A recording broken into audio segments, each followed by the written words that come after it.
tal? Saludos, muy buenas noches, bienvenidos a Vía V. Todos han jugado un papel fundamental en la historia de la humanidad y todos y cada uno de ellos han tenido relación con Galicia.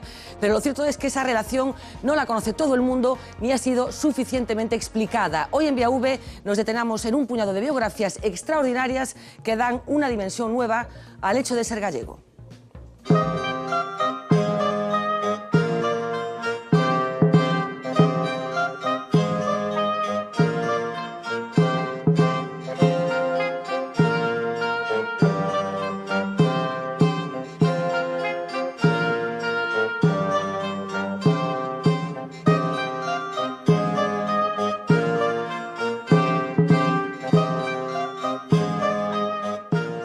Alfonso Airé, moi boa noite. Un auténtico prazer terte por aquí de novo, cunha excusa que nos facilita Hércules Edicións, un proxecto que escomenza, pero que ten a vontade de permanecer vivo no futuro, Gallegos Universales, influencia de Galicia en el mundo. Cal é a filosofía desta obra da que imos falar esta noite, Alfonso? A filosofía é dar a conocer personaxes galegos dun ou doutro xeito relacionados con Galicia, na primeira consanguinidade, ou que nacieran en Galicia, e poñer en valor quen foron e que fixeron. Porque son personaxes que moitas veces, algúns son conocidos a súa relación con Galicia, outros non, pero a ningún se lle dá a importancia que tuveron para a humanidade. E iso era o que se quería. Digamos, hai povos que fan a épica dos seus, e aquí parece que agochamos por unha ou outra cousa, porque por que Colón agochou o ser galego, por exemplo? Por que Prisciliano non se lle dá a importancia que subo galego? Por que os vascos, por exemplo, reivindican a Bolívar, e aquí non se reivindicaron en Galicia? E por qué? Ti chegaches a algunha conclusión? Hai moito tempo, desde pequeniño, cheguei a conclusión, é que nós non nos queremos a nós mesmos. O famoso autoodio? Sí, o autoodio, sí, pero máis co autonoxo é que eso se traduce despois, por eso a importancia do libro se traduce todo un xeito de actuar. Nos parece que nós somos malos, e tú sabes que a mí me gusta o fútbol, hasta nós, do xeito de xogar o fútbol, caneamos e non imos directos, non? Porque parece que non damos marcado nunca gol. Así que falamos de biografías extraordinarias porque decías, algunhas son evidentes que teñen relación con Galicia, outras non tantos, en función de que se está facendo esta selección, porque como decía, este é un primeiro libro, que son 5 biografías, enseguida imos decir de quen falamos, pero por que estas persoas, cal é a pretensión de futuro, digamos? Isto foi unha idea de Francisco Rodríguez, do editor de Hércules e presidente de Hércules Edicións, que a mí me propuxo que fixera de Fidel Castro. E tiña unha serie de nombres, e despois empezamos a discutir os dous, e eu propuxen outros nombres, ao final acabei coordinando o volumen, escollendo os nomes e escollendo os autores. Eu creo que a importancia, se teño alguna, é escoller os autores axeitados para facer este traballo, que ten moito rigor, pero que ademais é divulgativo, que é o que quería... Porque unha das vocacións é esta, supoño, non? Efectivamente. Que os galegos teñamos a capacidade de saber... Os galegos e tamén fora. Claro. Dicir, oiga, mire, que este é noso, e nós fixemos isto. E Europa, que ustedes están publicitando, non existiría sin Xelmírez. E o Camiño de Santiago non existiría sin Xelmírez. E por qué? Ademais, vayamos, Santiago non está enterrado. É igual, se non é... digamos que estuvera ou non enterrado, o mérito de Xelmírez é facer creer a todo o mundo que está enterrado. Ou por qué a Compostela, a famosa Cuncha. A mí me gustoume moito o traballo ese, donde se ve que Xelmírez fixo un gran marketing. E colleu un símbolo universal, porque quen se acorda que os romeiros de Xerusalén traían as palmas? Ninguén. Todo o mundo sabe que os romeiros de aquí, os peligrís, levan a Cuncha, non? Eso, para min, é básico. Esa visión dos galegos no seu tempo, ou como Prisciliano soupo entroncar a religión cos habitantes do noroeste peninsular, non? E como ese pervive, e como moito que se presentou e se anatemizou dos distintos concilios, esa é a religión oficial. Non, claro. Estamos falando neste primeiro libro, falas de Selmírez, pero están Prisciliano, Selmírez, Cristóbal Colón, Simón Bolívar, Fidel Castro. Enseguida imos falar en detalle de algunhas destas biografías. Por que empezades con estas 5 persoas? A mí parecía... Con estes 5 homes? Digamos, isto discutímoslo moito Francisco Rodríguez e eu. Ademais, algúns que quería meter ou non quería, outros que... Pero eu tiño moi claro. Eu tiña moi claro que tiñan que ser estas 5 persoas. Entre outras cousas porque son representativos cada un da súa época. Moi representativos. Digamos, abarcamos as 5 edades. Por exemplo, cronolóxicas. E iso é importante. Era importante porque se ve que xa existía Galicia. Desde o couso. Hoxe, por exemplo, en La Voz hai unha entrevista con Xurxo Beramendi donde di que foron os primeiros os romanos os que lle deron, os que viron que Galicia era diferente. E Prisciliano viu que Galicia era diferente. Nacese ou non nacese aquí, ele tomou digamos, a bella Galicia como unha identidade e unha unidade e adaptou a súa religión a esta identidade. Pero despois vemos que Selmírez fixo igual. Vemos que Cristóbal Colón, digamos, non se entende, ademais, a filosofía mesmo que levou Colón ao chamado Novo Mundo sin o seu xeito de ser galego. Eu creo que, despois de ler, non se entende. E a xente que o estudia, falábamos antes de mariñeiros, etc., que estudian iso e din, non, isto só pudo facer un galego. E como ben conta Xurxo tamén, con Bolívar, a mitad das cousas que fixo, e García Márquez, ademais, o contaba tamén, que tamén era descendente de galegos, non se entenderían sin a súa ascendencia galega e sin o seu pase por Galicia, por A Coruña, que moitos non o saben.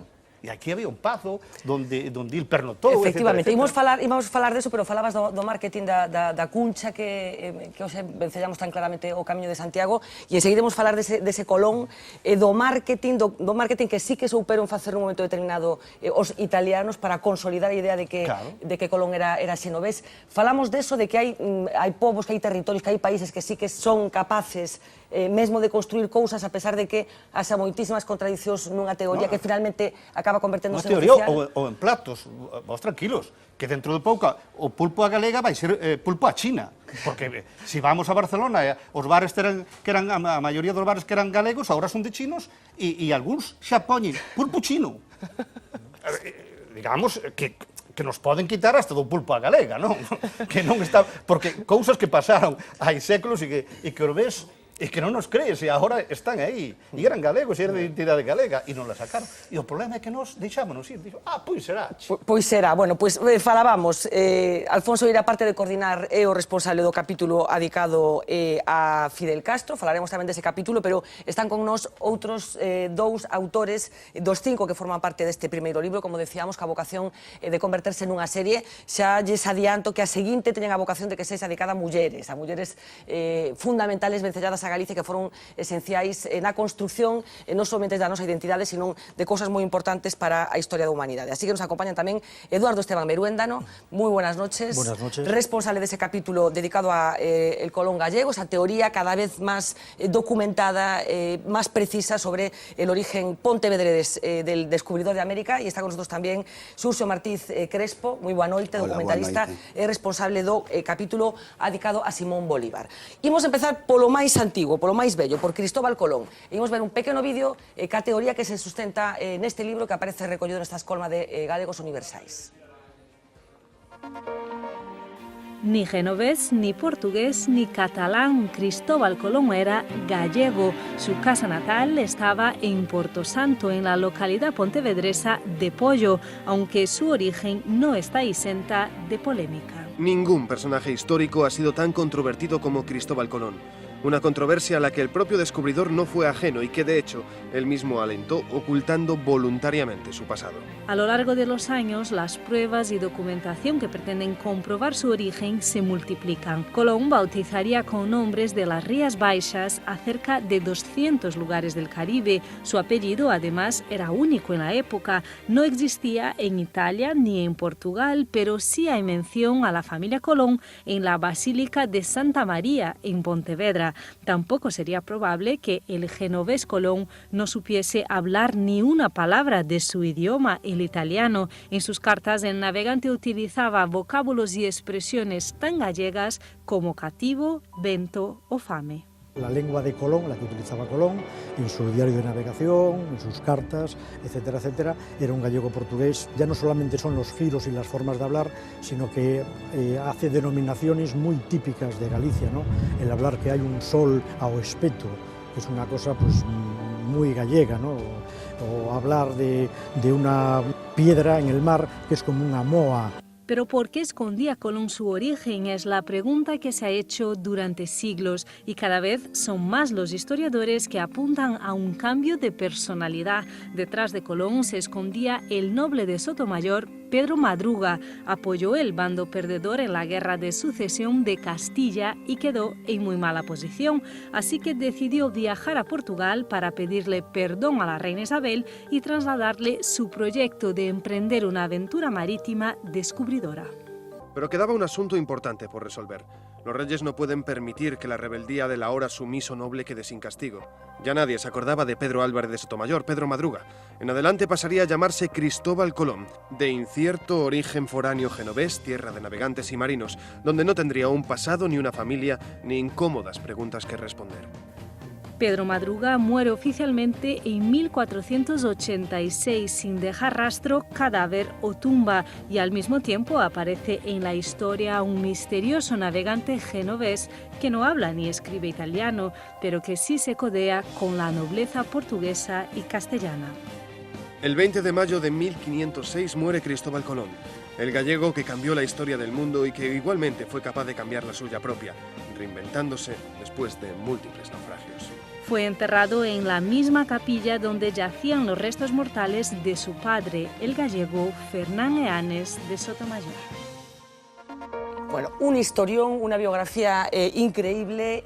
Eduardo, vamos a empezar primero por lo que mucha gente cree que es Cristóbal Colón, que es ese origen genovés. Yo creo recordar que cuando lo estudié en el colegio hace ya demasiados años se insistía todavía en esta teoría, que era genovés. No es tan reciente esta convicción, digamos, y tú recoges en el libro que forma parte de una contundente, exitosa campaña de propaganda realizada desde Italia. ¿Qué pasó en torno a 1892, que es cuando se asienta la teoría de que Cristóbal Colón era genovés? Bueno, vamos a ver, primero había que empezar dándole buenas noches y recordando aquí al coautor de esta colaboración en el libro, que es Aquilino Fariñas Godoy, que es el que ha hecho pues, la parte novelada y un poco sacada de su ya obra Cristóbal Colón, Pedro Madruga, que fue Premio Nacional de Historia con la editorial Atlantis.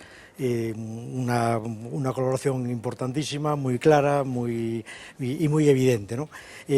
Pasando a la parte documental, por la que un poco preguntas, sí es cierto que a partir del cuarto centenario del descubrimiento, Italia se apodera de ese personaje tan importante que antes nos decía Afonso, por ejemplo, que son tan importantes para las culturas, para los países, para las nacionalidades. Era un personaje que estaba un poco errante, sí es cierto que había algún vestigio poco confuso de que podía ser genovés, dado por él mismo, quizá por esa idea, como vimos en el vídeo, que él quería ocultar su origen. En aquella época se comerciaba mucho con Génova, con Italia. Génova era un puerto importante en donde incluso en Pontevedra llegaba el comercio con Génova, o sea que sería muy normal y pasaría muy desapercibido efectivamente que Colón pudiera ser genovés. Es a partir del cuarto centenario cuando Italia presenta un montón de documentos. Hoy, con el paso de los años, se va viendo que todos falsos, en donde se apropia de ese personaje. O sea, hay una estrategia perfectamente organizada, sí, ¿no? Sí, a través de esas publicaciones que creo que se llaman La Racolta, que construyen una historia que acaba calando no solamente en Italia, sino que acaba siendo comprada por todo el mundo. Por todo el mundo la acepta. Es cierto que España tampoco la reclama. También es cierto que son tiempos difíciles. Al poco rato viene una etapa política también difícil, tanto en en Italia como en España, en donde, a lo mejor por asuntos de Estado o por no meterse con otras cosas, se deja y se abandona, y efectivamente pasa a los libros de texto y llega a nosotros, que hemos consumido esa teoría. No todo el mundo, como tú apuntas, en sitios como en Cuba, en los libros de texto, en algunos por lo menos que yo he visto, pone que es español. ¿No? Es decir, la teoría del Colón gallego, del verdadero origen de Cristóbal Colón, ha calado muy bien en toda Latinoamérica, en toda Hispanoamérica, en toda la América hispanohablante. El ejemplo quizá principal, quizás sea Cuba, quizás sea también México. Ahora me gustaría acordarme de una conferencia que se ha dado el jueves por una catedrática de la Universidad de Santiago, María Luisa Pazos Pazos, que ha estado en un proyecto de una elaboración de un congreso mundial para establecer el origen del Colón gallego, que no se ha podido realizar por falta de presupuesto, una auténtica vergüenza en su momento, y esta señora pues acaba de dar una conferencia el día 8 en la Universidad Iberoamericana de México, una de las más prestigiosas, justamente con el título Cristóbal Colón, un bulo o una realidad. Me imagino yo que esta señora no sabrá, aunque desconozco en este momento el contenido de la conferencia, me imagino que no se habrá atrevido a dar una conferencia allí para contar lo mismo que en teoría sabemos todos, ¿no? Bueno, pues hablamos de esa teoría del Cristóbal Colón genovés. ¿Por qué está claro que no era genovés? Tú apuntas algo, que sí, hombre, todas esas contradicciones que fueron apareciendo cuando se sometió a escrutinio científico, digamos, todas esas publicaciones, ¿por qué no encaja Colón con que fuera genovés? Bueno, no encaja, no es que lo diga yo, ¿no? En su momento lo dijo Celso García de la Riega, que fue la primera persona, pontevedrés, gallego, que postuló esa teoría, que se dio cuenta que había cosas que no encajaban, ¿no? No encajaba que siendo italiano no hablase ni entendiese italiano. Sí, esto es cosa llamativa. Cosa que, bueno, y después no encaja tampoco que con la educación, que esta racolta, que estos documentos que nos presenta Italia no nos explican que tenga conocimientos de astronomía, de cosmología, de navegación, incluso de religión, de historia, y Colón era una persona muy culta, que se nota claramente que había tenido acceso a una educación formada. Nosotros decimos que seguramente en un monasterio, ¿no? Que es una cosa que en su momento y en su clase social pues se podía tener acceso. Es decir, hay muchas cosas que no, y después hay cosas tan claras como el idioma que utiliza, que viene siendo gallego, las frases, ya no solamente las palabras, y después hay la toponimia que él utiliza en los sitios descubiertos en el Nuevo Mundo, que es un calco, una huella digital de la tierra gallega, ¿no? De las rías y de las costas y del interior de Galicia. Una de las naves se llamaba oficialmente Santa María, sí, pero Santa María, en realidad le llamaban la gallega, ¿no? Y había sido construida en un astillero en Galicia. Está ¿no? documentado, ya el padre Sarmiento decía que la gallega había sido hecho en los astilleros de Pontevedra, que aparte de todo coincide, en aquella época Pontevedra era uno de los puertos florecientes, tanto en construcción como en navegación, más importantes que había en el norte. Está el gremio de mareantes, que aún sigue vigente en Pontevedra, en donde seguramente Colón tenía relación y a lo mejor incluso pertenecía al gremio. O sea que a Colón no le haría falta ni siquiera un pasado hidalgo, señorial, porque ya un propio mareante tenía estatus suficiente para codearse con las cortes de Europa. La verdad es que la historia es apasionante, pero tenéis indicios, todas las personas que os habéis dedicado a investigar sobre el origen gallego de Colón, empezando por Celso García de la Riega, como decías, bueno, habéis ido acumulando documentos, pero también cosas que tienen que ver con tradiciones orales. En el libro se recuerda, por ejemplo, que durante el siglo XX se ha hablado en Galicia de una casa natal de Colón, ¿no? En la provincia de Pontevedra. Sí, sí, bueno, digamos que la tradición oral, que es tan importante en Galicia, importantísima, no solamente se cumple con la casa natal de Colón, que a día de hoy podríamos ir y los vecinos del lugar le siguen llamando la casa del descubridor, la casa del navegante, la casa del niño que descubrió las Indias, aún sigue, sino que un ejemplo que me gusta mucho poner es la toponimia. La toponimia hoy en día, o sea, hace 2 años, la entidad del puerto de Marín y Ría de Pontevedra, que es una entidad que pertenece al Ministerio de Fomento, o sea, al Gobierno de España, ha constatado que 56 nombres que se siguen utilizando hoy en día para la pesca, para la navegación, para el curso marítimo, los utilizó Colón hace 525 años para bautizar tierras descubiertas. Esa misma tradición oral que se sigue y llevando en Galicia después de 525 años, hoy en día, repito, esos 57 nombres se siguen utilizando para el acercamiento, para el posicionamiento de los barcos, se sigue utilizando. Si esa tradición oral también me vale para la tradición oral que nos sigue diciendo que la casa natal de Cristóbal Colón es donde nació un niño que descubrió las Indias, que descubrió una tierra descubierta. Un niño, hijo bastardo de un señor muy importante en la época. Estamos hablando del señor de Soutomayor. Cuéntame, ¿quién era este niño? Cristóbal Pedro de Colón. Que es bueno, vamos a ver. Ahí ya entramos en intentar localizar el personaje que de por sí, repito, no haría falta identificarlo con alguien, con un noble. La asociación a la que yo represento, Cristóbal Colón Galego, defiende que Cristóbal Colón era gallego. Y demuestra que su entorno, su vida, seguramente su cuna, era gallega. Digamos que a la asociación le da igual qué personaje sea, ¿no? Hoy en día se manejan muchas teorías. Efectivamente, que pueda ser Pedro Madruga es un engranaje en donde encajan perfectamente muchas de sus piezas, muchas, un 80%, un 70%, según autores, encajan. Hay otras que no encajan, pero también es cierto que la teoría gallega es también otro engranaje en donde vemos que muchísimas cosas, la lengua, la toponimia, las formas de hablar, los conocimientos, etcétera, etcétera, encaja mucho con que sea gallego. No nos corresponde a nosotros, sí divulgar, pero no dictaminar cuál es ese origen final, ¿no?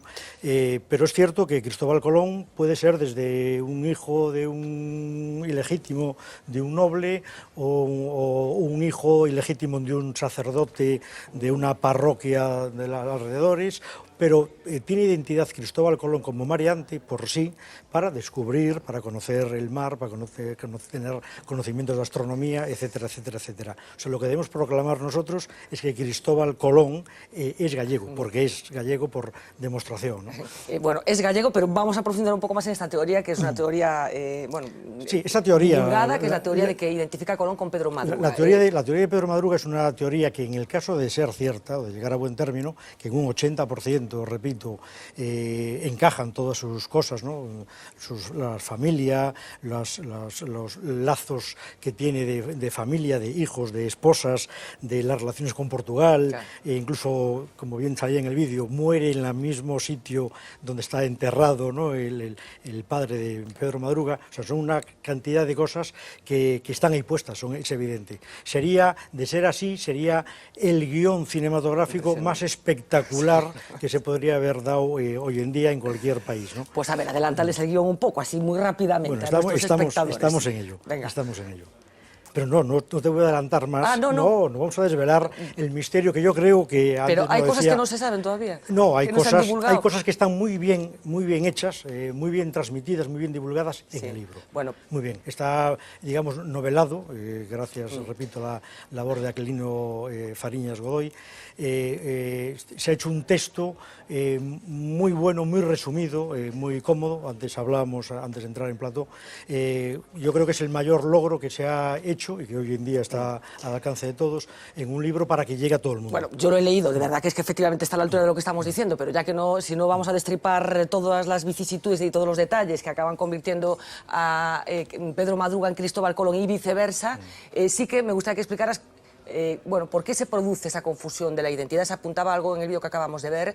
Bueno, había un contexto político determinado, unas guerras dinásticas que de alguna manera le afectaron a él también. Así que, según esta teoría, ¿por qué se cambia la identidad y finalmente aparece Cristóbal Colón? Bueno, vamos a ver. Cristóbal Colón, en el caso de la teoría de Pedro Madruga, sería un hijo ilegítimo de un noble gallego. Este noble gallego, por una serie de cuestiones, enfrentado a los reyes católicos, al imperio en aquel momento, en la corona de España, se pone en contra de ellos y, lógicamente, la teoría, el personaje, no está bien visto en la corte. Cuando esa casa, la casa de Sotomayor, pierde la línea sucesoria, echan mano de ese hijo legítimo, que había nacido cerca de Pontevedra, en el lugar de Portosanto, en el ayuntamiento de Pollo, y lo hacen jefe de la casa de Sotomayor.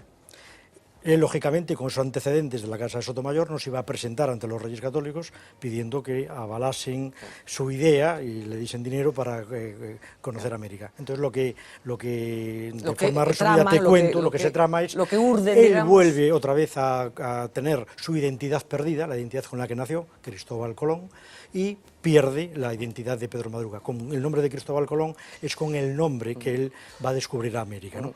¿Qué pasa? Que en América, también lo veremos reflejado en el libro, se suceden una serie de acontecimientos en su propia persona, una serie de actos que él hace, en donde se ve claramente que él no es el religioso, el manso, sino que despierta en él otra vez su vida pasada guerrera, muy de campo de batalla. Entonces vamos a ver que Cristóbal Colón al final de sus días muere, digamos, rodeado de una serie de delitos que ha cometido un poco, que reflejan. Me encanta, Eduardo no quiere hacer spoiler del libro, cosa que me parece muy bien, ahora que está tan de moda, mantener la expectación sobre las cosas para que la gente compre el libro, y lo vamos a respetar. La gran ventaja de este libro, aparte de la identidad nuestra, es que están todos los 5 personajes que toca perfectamente explicados.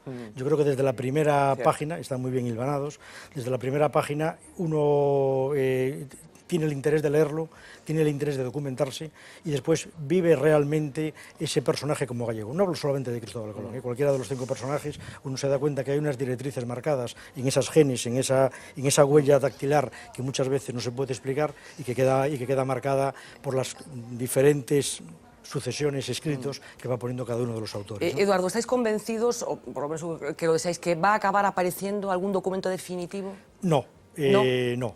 Documento más definitivo de lo que ya hay, yo creo que no. Nuestra labor es de divulgación, o sea, este libro es una gran herramienta de divulgación a todos los niveles, ¿no? Lo que es bueno es, hay que ganar por goleada o por acumular muchas masas, ¿no?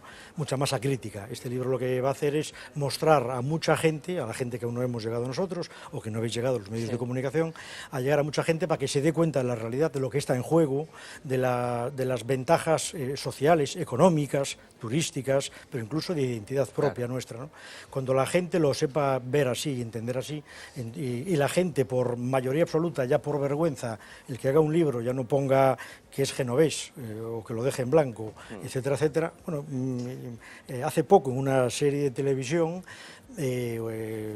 muy conocida se hacía un guiño a la teoría gallega, porque sale Cristóbal Colón hablándole al hijo en gallego, y subtitulan... ¿El Ministerio del Tiempo, puede ser? El Ministerio del Tiempo, efectivamente, y subtitulan incluso la frase para dejar más... Claro. Es decir, eso es una cosa de que a ese guionista le ha llegado algo, ¿no? Empezáis a tener la sensación de que esto empieza a calar, pero yo no sé si echáis en falta... bueno, hablabas de las consecuencias, de la importancia que esto tiene a muchos niveles, económico, turístico, etcétera, etcétera. No solamente lo que tiene que ver con la identidad y con la justicia histórica. ¿Echáis en falta más implicación de las administraciones? Sí. Es decir, cuantas más administraciones se impliquen, mejor. Cuantos más medios de comunicación se impliquen, mejor. Que llega, sí, quien entra en este tema que le apasiona y que le encanta, sí, es cierto. ¿Qué pasa? Que nosotros llevamos una labor en este momento tan directa, pues de 4 años, ¿no? 4 o 5, va a ser 5 años. Esto, cuanto más ayudas tengas, pues la labor es mucho más rápida, ¿no? Es más rápido. Yo creo que lo que se puede conseguir es muy importante para todos y para Galicia. Afonso, porque falamos de Cristóbal Colón, pero falta en xeral bueno, pois, un certo compromiso, digamos, das administración galega, neste caso que estamos falando. Quen fai a campaña Cristóbal Colón genovés é o Estado italiano. Claro, por eso quero Nós non timos Estado. Como non timos Estado, digamos, a nós, eu, como director da nosa terra, tocounos facer cousas medias parecidas, pero tocounos en poñer en valor a Cunqueiro, a Blanco Amor, a todo aqueles monográficos que ti ben conoces, onde participou unha serie de xente, toda a serie de historia de Galicia, etcétera, etcétera. Eu teño aquí unha anécdota moi preciosa, non? Cando sacamos a historia de Galicia, eu lle mandei a Fraga, Iribarne, os libros, aqueles 20 libros, non? Me mandou unha carta moi bonita, dando máis gracias. Un día, do Parlamento, dixenlle, presidente, isto tiña que mandarlo a todos os centros galegos. E dixo, non podo, e iré. E digo eu, pero como non pode? Se usted me dixo que estaba moi ben. E dixo, sí, pero tú que queres, que faga eu nacionalistas? Carai. Claro, digamos, nos encontramos con eso. El lle gustaron, dixo que estaba moi ben, teño a carta. Pero o gran problema é este. O gran problema que se dá con estes personaxes. Eu fixen un traballo, por exemplo, sobre Mario Conti, dos medios de comunicación. Mario Conti, cando falan dele en términos positivos, é el banquero español. Cando falan, cando deteñen, cando meten a cousa, el é banquero gallego. Bueno, pois, eso sucede cos distintos personaxes. Claro, o que pasa que, Alfonso, efectivamente non temos Estado, isto non é un Estado, pero temos unha autonomía, unha administración autonómica. Falaba Eduardo das implicacións mesmo económicas. Claro, eu fui moi criticado por meter a Colón. Moi criticado. Porque din, bueno, Cristóbal Colón, bueno, foi un genocida, foi tal. Bueno, no, claro, Cristóbal Colón hai que verlo no seu tempo. Claro. A calquera personaxe hai que verlo no seu tempo. Non se pode descontextualizar e non saber da época que viviu. Claro, hoxe, Xelmírez non foi un santiño. E, bueno, Xelmírez se cadra, se non fixera o que fixo, Galicia non estaba separada do condado de Portugal, se non foran as liortas con Braga, etc. Pero, claro, non vamos... Os irmandiños e don Pedro do Soutomayor, pois tampouco non foron... Pero, bueno, estes eran nobles. Tú non podes educar a un noble como se forza hoxe un demócrata ou un izquierdista. Claro, a xente moitas veces confunde. Insisto no que apuntaba tamén Eduardo, non? Si finalmente a Xunta de Galicia, que é a administración que temos neste momento representando o país, bueno, pois colles toda a súa man e decide insistir tanto en Simón Bolívar como en Cristóbal Colón, eso tamén ten repercusión. Se fixera o mismo que fixo con Fidel Castro Fraga, que teria pasado? Xa. Claro, porque había quen puñía en cuestión, por exemplo, o cura de Láncara, que o pai de Fidel Castro nacera ali. Claro. E xente, en varias biografías, decía que non teñan nada que ver, non? Pero Fraga, porque era medio cubano tamén, nacera ali. Fíxate que estamos falando dunha persoa que está viva aínda, e aínda así se podía dudar da súa orixe. Efectivamente. Imagínate o que pode suceder con Simón Bolívar, porque eu non sei, Xurxo, se ti tes a sensación de que hai moi pouca xente que identifica Bolívar con Galicia. Sí, moi pouca. Pero eso non é tampouco culpa, neste caso, da administración, porque aínda que agora poñemos neste libro a Simón Bolívar, é un tema xa de antigo. De feito, o Frei Santiago Crespo, que era un mercedario de Redondela que estaba destinado en Colombia, que escribira xa hai moito tempo unha enciclopedia sobre liñaxes e nobreza galega, escribiu no ano 1953 un libro en Bogotá que se chamaba La ascendencia gallega de Simón Bolívar. Non é un tema novidoso porque, de feito, os galegos de Venezuela, antes de que entraran os tractores en Elviña e destruíran o pouco que quedaba do Pazo de Penarredonda, fixeron unha colecta popular e unha campaña no ano 80, 81, para salvar o pouco que quedaba do resto do Pazo de Penarredonda, e do Pazo de Penarredonda, porque Simón Bolívar pasara ali a súa noite de bodas e pasara unha semana inteira aquí. De feito, tamén dormiu no Cantón Grande. Pero, bueno, o desenvolvemento quedou en nada. O único que se logrou foi erixir un monumento a Bolívar que está aí frente ao campo, pagado por los galegos en Venezuela. E froito desa campaña tamén, o que foi ministro de Cultura con Chávez, Farruco VI, o pai, Xosé VI, que é un galeguista histórico, financiado pola Irmandade Galega, pois fixera este pequeno folleto tratando de salvar o que quedaba do Pazo de Penarredonda. Que non quedou nada. Que non quedou nada. Xa no momento en que se desfai todo o Pazo, anteriormente xa non pertencía ni siquiera á familia de Bolívar, sino uns labregos. Mesmo hai unha historia con esa herdanza que imos falar dela, pero, Xurxo, se te parece, imos ver tamén un pequeno vídeo de parte das cousas que se contan neste capítulo adicado a Simón Bolívar e a súa galeguidade. Simón Bolívar, Simón. Quien lideró las campañas militares que dieron la independencia a Venezuela, Colombia y Ecuador es invocado frecuentemente en el régimen chavista. Aunque se nombra a menudo, pocos conocen el origen gallego de Simón Bolívar, a quien muchos denominan el Libertador. Simón Bolívar, Simón. Dos casas mantenían vivos los orígenes gallegos del Libertador de América. Por una parte, el Pazo de Penarredonda, en la aldea del mismo nombre, en la parroquia del Viña, Ayuntamiento de A Coruña. Y por otra, el Pazo de Mondoi, en el barrio del mismo nombre, Ayuntamiento Oza dos Ríos. Los antepasados de Bolívar proceden no solo del País Vasco, origen que sí reconocen la mayoría de sus biografías, sino también de la provincia de A Coruña. El Pazo de Penarredonda ya no existe. A finales del siglo XVIII, la familia Bolívar intentó reclamar esa herencia sin éxito. Se dice que esta pérdida es el origen del antiespañolismo que llevó a Bolívar a liberar a su pueblo. El padre del Libertador, Juan Vicente, marchó hacia Coruña en 1775 para reivindicar ante la audiencia en su condición de heredero. Entre los bienes figuraba el Pazo de Penarredonda, pero el juicio le fue adverso y se volvió a Venezuela. Fruto de la pérdida de estos derechos en la herencia gallega, el padre del Libertador pone en duda la autoridad española y su sistema de justicia. Sus admiradores levantaron este monumento en A Coruña en memoria del Libertador ante la imposibilidad de conservar el Pazo de Penarredonda, un pazo que visitó el propio Bolívar, acompañado de su esposa española, durante su luna de miel a principios del siglo XIX, buscando conocer sus orígenes. La avenida La Vedra en A Coruña, también conocida como Alfonso Molina, nos conduce al lugar de raigambre gallega de Bolívar, donde el matrimonio de Simón Bolívar y María Teresa del Toro pasó en 1801 sus primeros días de casados antes de embarcarse hacia América. La esposa falleció 2 años después, fue enterrada en la capilla de la Santísima Trinidad en la Catedral de Caracas, una capilla que construyeron los antepasados de Bolívar en 1689, llegados a América e inspirados por la devoción que llevaban desde Galicia por la Santísima Trinidad. Bueno, no caso de Bolívar está claro, quero dicir, hai constancia histórica de que era descendente de galegos. Quen foron os galegos ascendentes de Bolívar que marcharon a Venezuela? Bueno, en primeiro lugar, por casualidade, foi o seu bisavó, que xa tiña un tío, unha tía en Venezuela. E, bueno, o primeiro, porque o seu primo non tiña descendencia, marcha Pedro Jaspel de Montenegro, e a partir de aí empeza a raigame galego-americana de Bolívar ali. Hasta que os seus avós entocan cos Bolívar vascos, non?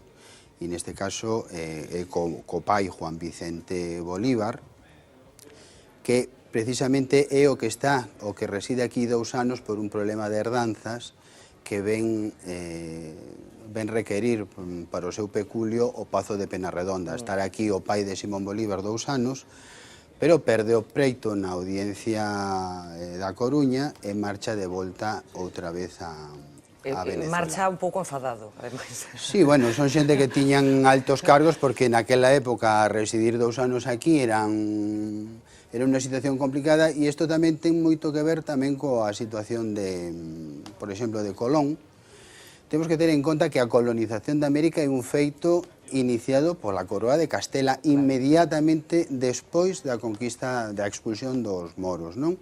Pero iso tamén coincide co tempo coa loita dinástica, non? E con que Galiza apoyase a que perdeu, a Beltraneja. E o feito de que a conquista de América fora un feito xurídicamente nada máis que da Coroa de Castela dáballe a potestade de decidir quen ía e quen non ía ás terras tal. Entre eles, que é unha teoría tamén, agochar a orixe galega de Colón tiña que ver moito con esa perda por parte da nobreza galega e da xerarquía eclesiástica diante da Coroa de Castela de todos eses privilexios, e non é hasta ben entrado o século XVII que hai unha certa liberalidade en que xentes de outros reinos ou de outras provincias de Castela puidesen embarcar para América. Aí nesa entrada, ademais é curioso porque xúntanse dous entes periféricos que na identidade xenética de Bolívar, que é precisamente o vasco e o galego. Claro. Pero parece que o vasco finalmente con máis éxito de cara ao coñecemento final. Eu teño unha teoría sobre eso porque eu son galego-venezolano. Sí? Sí.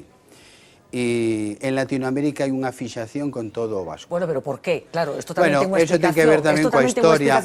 Hai unha fixación Bueno, Venezuela, parte da independencia de Venezuela ten que ver con vasco, non? Sí, ten que ver cun vasco, claro. Pero incluso na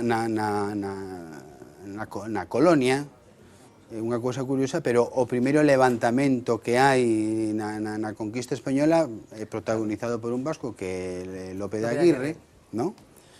Que precisamente remata en Venezuela, el atraviesa todo o Amazonas, hai o Pacífico, efectivamente, el era un vasco, ¿no? Que morre despois en Barquisimeto, etcétera, etcétera. Despois foi novelado por outro venezolano, Miguel Otero Silva, etcétera, etcétera.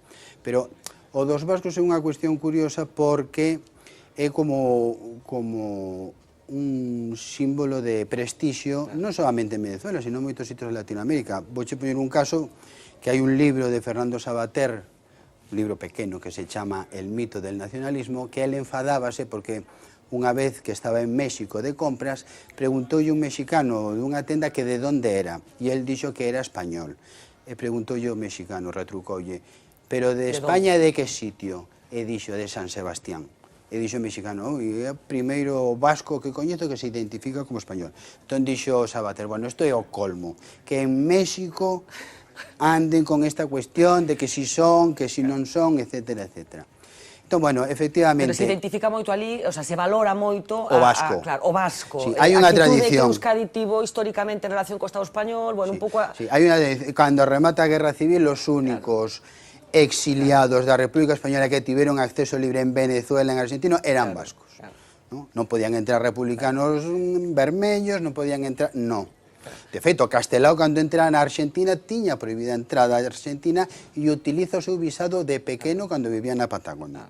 Pero o dos vascos é simplemente eso. En Venezuela nunca se ocultou ni se negou aos orixes galegas de Bolívar. De feito, eu tiño un amigo xornalista, Manuel Ponte Regueira, que o seu pai chegou a ser incluso director de La Voz, que no ano 67 escribiu 2 páxinas en El Nacional sobre as orixes galegas de Simón Bolívar. É dicir, non é unha cousa de dicir, no, galego, no, vasco sí, pero o componente vasco é moi importante. Agora ben, temos que ter sempre presente que a xente, que Simón Bolívar naceu español e morreu libre, porque isto é unha cousa tamén curiosa no caso americano. O outro día estaba lendo un discurso do ano 15 do presidente de Estados Unidos, Teddy Roosevelt, de 1917, que precisamente referíase a xente que se autodenominaba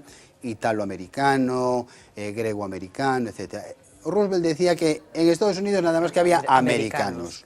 Non hai cousas compostas. Ou é americano ou non é nada. Bueno, ti faz referencia no libro a esa teoría del Che, ¿no? De que representaba un pouco al hombre nuevo, no sentido de que era unha mezcla de galego, de africano, de vasco, pero non era ninguna desas tres cousas, sino que era unha cousa nova. Claro, porque dicía Carpentier, o único sitio e a primeira vez na historia da humanidade onde a palabra liberdade ten unha consistencia real é coa independencia dos países latinoamericanos. Nunca antes na historia da humanidade acontecera unha cousa así. Entón, claro, están xurdindo unhas repúblicas, pero con unha identidade moi feble, non? Que é un latinoamericano, que é un americano. De aí veñen todas esas teorías de Vasconcelos, da raza cósmica, porque, efectivamente, Bolívar tiña un componente sanguíneo, galego, xenético e vasco, pero tamén tiña negro. Claro. É dicir, era o que é o continente. De todas maneiras, a mí o que me interesaba tamén deixar aquí é unha cousa curiosa, porque nós, dentro do que cabe, o pobo galego non deixa de ser como un equipo de segunda. Unha cousa así que é, pero non é, non? Entón, hai unha cousa curiosa, porque o primeiro presidente elexido democráticamente en Venezuela no ano 48 foi o escritor Rómulo Gallegos, que pasou 3 anos exiliado aquí do 33 ao 36 en Belús. Entón, hai un escritor mexicano que pasara con él eses 3 anos de exilio aquí en Beluso, en Bueu, e él dicía que si algo lle gustaba a Rómulo Gallegos, que tamén era descendente de galegos, Gallegos Freire, dos galegos, é que os americanos sentíanse identificados coa idiosincrasia galega porque eles tamén no fondo considerábanse españoles de segunda, non? Claro, é unha cousa como un mundo de perdedores. Bolívar deixa o ben retratado, porque na moderna historiografía latinoamericana das guerras de independencia considérase que a guerra de independencia das repúblicas latinoamericanas foi unha guerra civil entre brancos americanos e brancos peninsulares, non? Entón, esa sensación de ser un segundón, de non ter dereitos, bueno, máis ou menos o que estamos observando hoxe con certas tiranteces que existen aquí no Estado español. En calquer caso, que tiña de galego Bolívar? Home, de galego tiña o seu bisavó, era galego. Pero non sei, na súa cosmogonía, digamos, efectivamente era unha persoa nova como consecuencia de toda esa mezcla, pero... No, por eso eu tamén fixen referencia a Rómulo Gallego. Rómulo Gallego pasou aquí 3 anos. A realidade galega non era descoñecida para Simón Bolívar porque Simón Bolívar estivo aquí. É dicir, coñecía o país, coñecía a situación... A súa muller era española e despois de casar pasaron uns días. Sí, pasaron uns días e tal. El estivo no País Vasco tamén. É dicir, coñecía a realidade distinta. De feito, Simón Bolívar era un gran admirador de Sir John Moore, que louvara tanto os soldados galegos que loitaran contra o invasor francés. E o pazo da familia estaba nesa zona, non? Sí, serviu na batalla del Viña como centro dos franceses, etc. Pero sí, el tiña unha idea do que era Galiza, do que era a súa xente. Agora, o que nace en América é un home americano, non? Se nos cinguimos a que son as cousas, Fidel Castro hoxe podería votar nas galegas, porque... Bueno, por poder podería. Por poder podería. Por poder podería. Sí, por poder podería. Pero, sí, pero nós aquí o que queremos resaltar é que hai un vínculo, un vencello, non? E non é casual tampouco que todos os próceres latinoamericanos todos pertencesen á periferia do Estado, non? Porque nese totum revolutum das independencias aí estaba o asturiano José Bobes, incluso a mesma situación de Lope de Aguirre.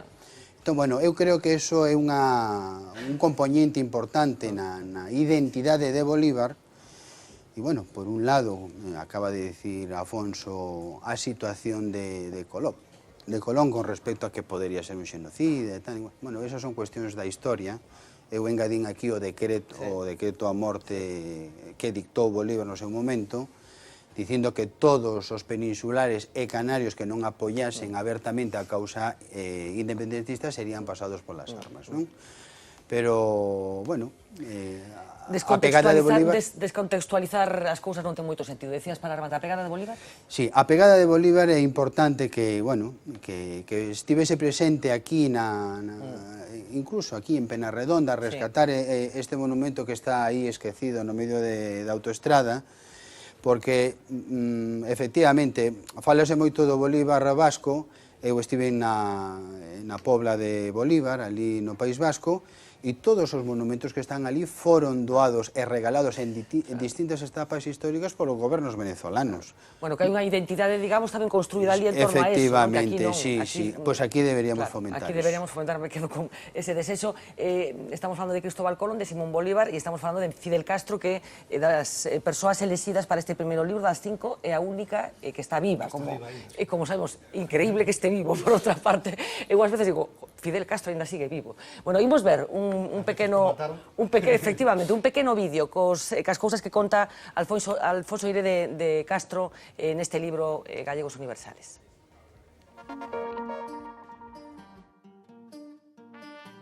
Cuando a Fidel Castro le iban a hacer el documento del Partido Comunista Cubano, tenían que poner hijo de terrateniente. No le gustaba esa descripción ni para él como hijo ni para su padre. Entonces se le ocurrió: póngame nieto de campesinos pobres. La conexión gallega de Fidel Castro está en este hombre, su padre, Ángel Castro Argiz. Y el símbolo de esa conexión gallega está en esta casa de Lángara. En esta casa, en 1875, nació Ángel Castro Argiz, gallego que emigró a Cuba, donde plantó árboles que aún florecen. A Cuba se fue Ángel Castro primero por 1.600 pesetas, el dinero que le pagaron para que sustituyera a un joven de Ferrol en el ejército español. Llegó para impedir la liberación de la isla. Volvió a Láncara con la repatriación de militares y civiles, pero pronto regresó a la que denominaba la Isla de los Asombros, donde se casó 2 veces. Abrió una fonda al más puro estilo de taberna gallega y poco a poco se convirtió en uno de los hombres más ricos de Mallarí. Fidel Castro nació en una casa de estilo gallego. En sus bajos tenían el gallinero, conejeras y cuadras para otros animales y todavía podían meter dentro las vacas. Unas vacas que tenían nombre y que llevaban casi siempre nombres gallegos. Estaban la Garrida, la Toura, la Cachorra. Y por su padre llegó Fidel a Galicia aquel 27 de julio de 1992, con Manuel Fraga como anfitrión y amigo. En Láncara fue recibido al ritmo de la muñeira de chantada y de bongos caribeños. Un comandante emocionado que acarició una y otra vez el tejado de la casa Casi Pajar, donde nació su padre. Pulpo, empanadas, sardinas a la brasa y ribeiro. No faltaron familiares, baños de masas y hasta una queimada. Cuando el presidente gallego preparó la queimada, salpicó una gota de aguardiente ardiendo en la cara de Fidel. Lo quemó un poco. El médico poniéndole la pócima y Fidel habla que te habla, ganando esta batalla al mismísimo Fraga. No era la primera vez que el presidente de la Xunta preparaba una queimada para Fidel Castro. Ya lo había hecho en su visita a Cuba un año antes. No hay peligro de explosión, ¿verdad? No, eso me preguntaron una vez y no pasó nada. Afirman que tiene por objeto espantar a los malos espíritus. Yo creo que los espíritus son todos buenos y por algo, cuando hablamos de una meiga, pues es la impresión que utilizamos para decir que una mujer es muy bella, decimos que es una mujer meiga. De modo meiga es bruja. Voy a probar para ver si está caliente o no, nada más. Está caliente, pero no mano un tropo. Allí también jugaron al dominó. En La Habana ganó Fidel, en Láncara ganó Fraga. Y en Cuba sigue la cocina del abuelo de Fidel con la areira incluida. Fidel Castro presume de que allí es capaz de hacer un buen cocido gallego. Bueno, que imaxes, a verdade que teñen algo de hipnótico ver eso, non? Un documento xornalístico moi interesante e un relato de verdade noraboa porque o texto é moi chulo. Pero moi difícil que se cumplira porque houbo os problemas que lle puxo o goberno de Felipe González, tanto para que Fraga fora a delegación galega como para Fidel viñera acá, foron moi grandes. E Albor creo que tampouco asumou moito. E Albor tampouco, e María Vitoria Fernández España tampouco, que despois Albor ten medito e María Vitoria tamén nunha ocasión que se arrepentían moito do que fixeron e do que dixeron aquilo que se Fidel viña e que había que tirarlles pedras. Que apedrear a xente. Bueno, imos por partes. Alfonso, antes de nada, a pregunta que moita xente se fixo no seu momento cando esa relación Fraga-Fidel se concretou nesas dúas viaxes, a de Fraga a Cuba e a de Fidel a Galicia, por que conxeniaron tan ben? Mira, eu estuve en Cuba moito antes de ir... Sí, despois imos falar desa vez que che dixo xe bueno, non? Sí, e bueno, a mí me extrañou, creo que o conto do libro, eu, entre outras cousas, iba invitado oficialmente, con 5 directores de periódicos do Estado, non? Despois quedeime máis tempo esperando entrevistar a Fidel, pero claro, tuve que virme porque xa levaba non porque non vivira ben ali, porque tiña que vir traballar, non? Pero, en do tempo que estuve ali, me pediron que fixera un pequeno informe sobre o turismo en Cuba, e eu anduve por ali con chofer, con guía, e me acompañou bastante tamén a responsable de Cuba Can, e despois dunha reunión que tuven con eles todos para expoñerlles o que eu vía e como estaban as cousas, pois é un momento que eles teimaban en poñerme como exemplo a labor turística de Fraga aquí. Moito antes xa de tirar relación. E me falaban non só, non Fidel, pero si víase que había unha transmisión e que tiñan unha devoción especial por Fraga, el gallego. Pero tiñan eso porque era galego tamén. Pero se estaba por encima do feito de que, bueno, de que, como todos sabemos, Fraga fora ministro de Franco, claro, pero imagínate eu, falando con estes camaradas, que ademais nos nomeábamos de camarada e tal, e dicen, pero mira que era franquista, e ademais dicendo, pero como queredes facer como Torremolinos? Pero que isto é o que non se pode facer en turismo, non? E ele dicía, non, pero que sí, pero que o que fixo el gallego Fraga, non? Eu acordo da discusión con dous ministros, con o responsable de Cubacán e todo eso, e a devoción por Fraga era tremenda, claro. Ao final te das conta e xa non contaría, pero, por exemplo, con Roberto Robaina, ministro de Asuntos Exteriores despois, que eu tuve moita relación con ele, ou con Gallego Fernández, con que falei moito tempo, casi todas as semanas, e o chamaba para saber como iba o mundo. Ministro que foi, non? Vicepresidente, etc. Pois tiña unha especial, xa antes de ir Fragala e de conocer a... Pero a razón?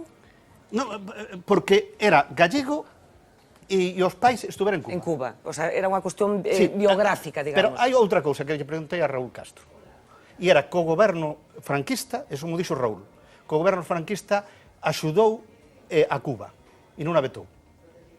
E eso yo tiñan, decían que era moito por Fraga. E eso sí que mo explicou Raúl. Eu tiña aí metido, non? Tiña aí metido, e ademais me explicou bastante as relacións cando Fraga e tal, e, bueno, cousas que, mesmo de Franco, cando Franco, por exemplo, falan de invadir Portugal, e Fraga e tal, e non, que non lle deixaba porque Franco era galego, e que non quería. Hai cousas da historia e do comportamento destas persoas que moitas veces non se entendes. Ahora, a devoción e o feeling de Fraga e Castro existiu, pero xa antes de conocerse. Bueno, imos a ese ano no que ti coñeces a Castro, falamos do ano 1987, ti vas a Cuba nesta viaxe da que falabas, entre outras cosas, ca pretensión de entrevistar a Fidel Castro, coincidindo cun aniversario da nosa terra. Sí, é o 10º aniversario da nosa terra. Bueno, e efectivamente, Roberto Robaina, nun momento determinado, di, ven pa cá, rapaz, que está por aquí. A mí o que me dixo Roberto, o que me dixo Laje, o que me dixo Jar, o ministro da cosa, decía, te pode llamar a cualquier momento, tiene que estar preparado. Bueno, estaba preparado, non aparecía por hotel moito, pero bueno, estaba Neira Vilas, estaba aquí unha serie de xente por aquí, bueno, fun ver a casa, fun ver por ali a donde quixen ir, e un día estábamos do Congreso Mundial de la Juventud ás 3 da mañá, dali do hotel, dunha conga, con unha botella dunha má, outra botella doutra, e me chega Roberto e me di, que te está esperando o comandante.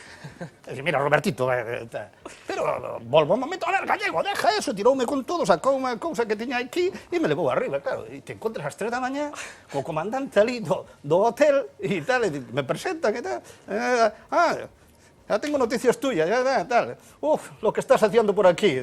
Yo, ¿qué comandante y tal? Bueno, sé bueno, en aquel momento chegou a delegada de Estados Unidos, era máis importante que a min, e deixou a min, ya nos veremos. Pero a cousa é que cando chega aquí a Galicia, e do ves as manos, e Fraga vai presentar, e dice, isto ya lo conozco yo, digo. E además se acordaba do nombre de quen era, de todo. Perfectamente informado. Perfectamente, no, pero que retuvera eso. E despois, por exemplo, Ignacio Ramonet, pois me dicía, non, é que é unha cuestión que ten, eso xa me contaban en Cuba, non? E Raúl é igual, e Raúl é igual, ten unha memoria especial. Especial, mira, imos entón a esa viaxe por fin no 92, ven aquí a Galicia, ti estabas como xornalista comiendo esa viaxe, estiveches moi presente como invitado en todo aquelo. Bueno, como estaba Fidel? Que supuso para Fidel ese reencontro cas súas orixes? Estaba emocionadísimo. Que ademais eu non sei, porque López Sierra, que é o que ten as chaves da casa de Fidel, ali en Láncara, que foron os de Láncara varias veces, que tuveran a cousa, e sempre que van os de Láncara ou que viña a Láncara ou tal, se emociona, pero é un home, ademais, que se emociona moi facilmente. Din as irmás, din que debaixo desa coroza que é un home, pero tremendamente emocional. E, bueno, en Láncara, ademais o de Láncara, todo o que estaba montado, eso foise tiros abaixo, nin os escoltas, nin nada, aquilo convertiuse nunha festa, xa non sabíamos que eran galegos, despois a xente pensaban que iba a ser máis de esquerda e nacionalistas, había máis xente do PP, a maioría era do PP, cando chegaron os nacionalistas e os de esquerdas xa non daban entrado, xa non daban comido. Pero ti como xornalista foi un dos acontecementos máis singulares dos que estiveches presente? Sí, eu nunca pensei, digamos, que que chegara, ademais, Fraga a montar todo aquilo e o PP. Porque ademais 2 días antes non tiñan comida, Pero tamén por iso que decías, non? De unha mezcla, de estábamos do PP, pero estábamos comunistas, pero estábamos nacionalistas tamén. Sí, era todo un follón ali, todo o mundo bailando, cos cubanos exiliados, cos cubanos e tal, digamos, aquilo era un caos, non? Depois do remolque aquí, xogando o dominó, os dous, non? O Fraga e tal, cos seus compañeros, que foron os mesmos que xogaron alá, e despois tiña que seguir, porque, ademais, iso hai que decir que Fraga quería ir quedarse a Láncara, e non o deixaron, quería ir facer un acto en Oleiros, e tampouco o deixaron, e foi o goberno central, foi Felipe González. Eu que ademais coincidín con Felipe González naquele viaxe a Cuba, aqueles 5 directores, e podía contar anécdotas de Felipe González en Cuba do Copacabana e outras cousas que é mellor deixalas, non? Unha podes contar unha, nada máis. Non, porque Felipe González tuvo lá unha moza. Tuvo unha moza, tuvo unha moza en Cuba, sí. Unha bailarina do Copacabana, sí. Está ben. Pero, digamos, como reteñen a delegación galega para que chegaran de noite a Cuba, non tuveran unha recepción acorde, que deron unha recepción de jefe de Estado a Fraga. Fraga tamén estaba ali en Cuba. Se Fidel estaba aquí, Fraga ali en Cuba estaba, bueno, como jefe de Estado que nunca foi. Que nunca fora. Pero brava. Fraga obraba como jefe dun Estado que non existía, non é como Feijóo ni como a outra xente. Véxote un pouco que te ves arriba con Fraga, No, digamos, é certo, as cousas hai que contarlas como son. As cousas hai que contarlas como son. Bueno, pois volvamos a Fidel. Para Fidel, que supuxe esa viaxe? Cambiou en algo Fidel como consecuencia dese reencontro co país? Non, eu creo que era unha cousa que ele lle prometera ao pai, e que quería facelo, e dicía que non quería morrer sin vir as raíces. Raúl xa viñera, casi toda a familia viñera, e sobre todo porque do que lle contaban, bueno, a familia de aquí foi alá, algunha familia, e todo o que lle contaba, ele quería conocer, porque o pai fixo un microcosmos das primeiras propiedades que tuvo, que era de Láncara, era digamos... Bueno, isto é moi galego, non? Comprou prados, hai que ir prados, claro, é que non tiñan aquí, é que din, non, labregos pobres, non, o pai, o avó era un carpinteiro que non tiñan casi terras, tiñan unha vaquiña, claro, e o pai chegou a ter moitas máis vacas e gando que todo o municipio de Láncara xunto, non? E iso para Fidel era, e quería ver, quería tocar, e sobre todo quería sentir. Fidel é moi de sentir as cousas. Bueno, vivindo no Caribe, lógico que a xente necesita sentir moito. Pero sobre todo a mí o que me interesaba desta biografía é se Fidel se sentía ou non se sentía galego. Sí, a conclusión se sentía. Porque ademais cando a min... Aparte, os seus gobernos estiveron cheos de galegos... Sí, pero ele se sentía, porque a min cando lle di Roberto Robaina, este é el periodista gallego que non quería venir, e el di, me acordo ben, como somos los gallegos, tendrían mejor cosas que hacer. E despois, cando van a Laos de Láncara... Como somos los gallegos. Como somos, me acordo eso, me acordo ben, cando veñen aquí e din, bueno, nós que dicen, non, eu son galego. E cando van a Laos de Láncara e lle fan o lío a cousa de fillo, non, eu son galego, e ele se reclama como galego e podría votar si quixera, e iso dillo tamén a Fraga. Que podría votar nestes momentos. Claro, e un día lle di a Fraga e me podía presentar. Non, porque hai o bulo de cando que Fraga lle... Si, lle ofrecera exiliarse en Galicia. Bueno, a mí o que me din que eso, os ministros co que falei, que eso era imposible porque non o aceptaría, acabarían enfadándose. Claro, porque significaría que Fraga lle estaba dicindo que tiña que marcharse dali. Pero entre chanzas, sei que comentaron algo e o Fidel lle dixo, a ver se vou e me presento e te gano. Pero... Que eleccións, cubrir esas eleccións, Sí. Fraga Alfonso, xa para rematar esta parte de Fidel, eu non sei se ti observas galeguidade tamén na acción política de Fidel Castro, na súa obra, na súa concepción da Revolución Cubana, se ti observas algo desa galeguidade. Sí, eu creo que a mitad das cousas que fixo sobre todo Ile Raúl dos primeiros momentos, mirmo a través das propiedades, deixando pequenas propiedades, deixando eso, sin a esa concepción galega, por lo menos por o que me din a xente dali, por o que falei coa súa filla, que agora, bueno, escribiu o que quixo, non o que me dixo a min daqueles momentos, por o que falei coas súas irmás e tal, ele era moi galego.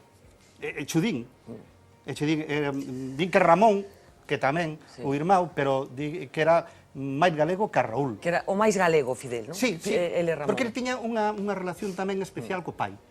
Eso tamén o din todos. Fraga, por exemplo, dicía a Alfredo Conde que ele non lle escoitara falar o pai galego.